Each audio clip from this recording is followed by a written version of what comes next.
Okay, thanks very much, Virginia. Now, from messy to wishy-washy and a slump in the polls this week. It's been a turbulent time for the federal government, and Resources Minister Josh Frydenberg joins us now from Sydney. Minister, thanks very much for your time this morning. Now, Nice I couldn't see your face when we played Michelle Landry's comments there, but did I hear you wincing? Not at all. Look, Michelle's an important part of the team, and she makes an important point that we've had a number of successes as a government and we need to communicate those to the public. Malcolm Turnbull has been a very decisive and determined leader. You saw that in the way he pushed through the Parliament Senate voting reform to empower electors across Australia. You've seen it in the way he's brought Parliament back to pass an important piece of economic legislation with the Australian Building and Construction Commission. You've seen him bring his own experience to bear, Paul, with his innovation statement where we're cutting capital gains tax, whereas the Labor Party wants to increase capital gains tax. You've seen it in his important defence white paper announcement where we're spending an extra $30 billion on defence, whereas the Labor Party cut defence spending to the lowest levels since 1938 when they were last in office. And then you've seen it when in partner with small business, with competition reforms to Section 46, when Labor has sided with big business. So the contrast is very strong between us and the Labor Party, and we need to communicate that effectively to the public. Yes, well, it's interesting you say that you need to communicate it, because I think of all Michelle Landry's comments, wishy-washy might get the headline, but she also said need to be better at selling policies. That sounds like a little bit like what the former Labor government said in troubled times. And also, wasn't the Prime Minister, Malcolm Turnbull, charged with being better than the previous Prime Minister, Tony Abbott, with selling policies? Well, Malcolm Turnbull's a very effective communicator and he's well liked by the Australian people. You can see that in the polls when they compare him to Bill Shorten.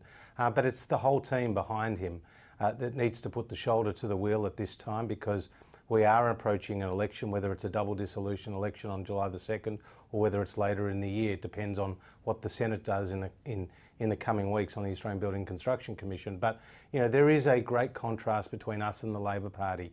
They were the party that left Australians with a higher level of debt that we are now paying off with over $1 billion a month in our interest bill alone. And they're the party that doesn't have the vision for the innovative technology-based future that the Australian economy will have and will need. So are you not worried at all?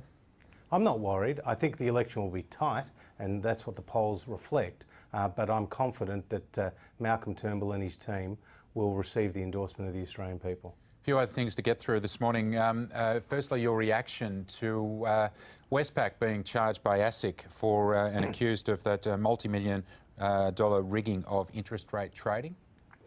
Well, Paul, ASIC, as the independent corporate regulator, is doing what you would expect it to do, which is investigating these serious allegations of market misconduct. It's an active investigation, so I won't say any more about that, other than to say after the global financial crisis, I think the whole world was seized of the need for higher standards within the banking sector. That's why you saw the Basel III reforms. That's why the G20, the OECD and Australia played a key role in that, have done a number of, undertaken a number of initiatives to lift what are called the capital adequacy ratios and to align remuneration to culture in a better way than it had been in the past. And I think those changes are starting to take hold, but where there are serious allegations, you would expect our independent corporate regulator to investigate them. You mentioned culture, and also with ASIC, the former Commonwealth Bank chief David Murray's made some comments. He took a big swipe at ASIC, suggesting attempts by that commission to regulate culture has parallels in Nazi Germany. Your reaction to that? Well, look, David is a very well-respected figure. I consider him a friend. In fact, he undertook our review of the financial system inquiry, which was the first such inquiry since Wallace. But I'll agree to disagree with him on the way he's characterised ASIC. I'm pretty sensitive to those sort of analogies, and I think comparing ASIC to Nazi Germany is highly inappropriate. And David and I will disagree on that. Now, as Resources Minister, just wanted to get your comments on this big mine in Queensland. Much was made of the Adani getting the green light to go ahead with the mine. I'm interested whether you think this will happen at all, because some of the commentary is that the capital won't be there, and also the plans are, one line in the press release said that it won't begin till 2017. I'm wondering whether you think it will actually go ahead and provide all of those jobs that the Queensland government was trumpeting. Look, we're very hopeful that it will, and as you know, the Commonwealth has given all the necessary approvals. Now the state government has as well. We recognise it will be a big job creator, but also it will be supplying over 100 million Indians with the energy they need for a better future. You're hopeful Now, but not certain? Where do you stand? Do you think it will happen? Well, Paul, these are commercial decisions, and I note that Adani has already invested millions of dollars in this project. So I would be surprised if they were to walk away from it. And they do have a need in India for the supply of coal from Australia to meet the growing energy needs, particularly as they have 300 million people who are moving into the regions from the cities in India, and they're getting a growing middle class there. So I would expect that Adani will look very seriously at this project and that the numbers will stack up for them, and I'm very hopeful that it will go ahead. As not only Minister for Resources but Northern Australia, have you taken a first-hand look at the bleaching and referring to that bleaching task force that came back and said that 75% of corals north of Cairns now is basically white, in relation, of course, to that mine? Well, Paul, you know, Greg Hunt, as the Environment Minister, has done a very good job in ensuring a very rigorous set of requirements and conditions to any mine approvals and to any developments in these sensitive areas. And you have to understand this Carmichael mine is very much inland. It's people don't really understand how far away it is from these sea areas. So the resources have to go to the coast.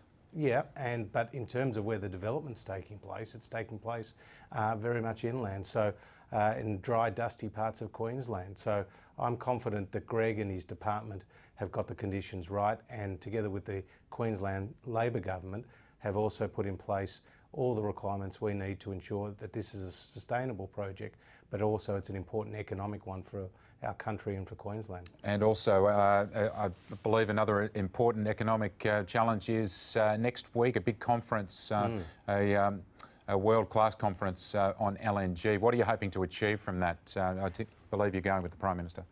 That's right, Paul. We'll be at what is called LNG 18, which is the largest LNG conference held anywhere in the world.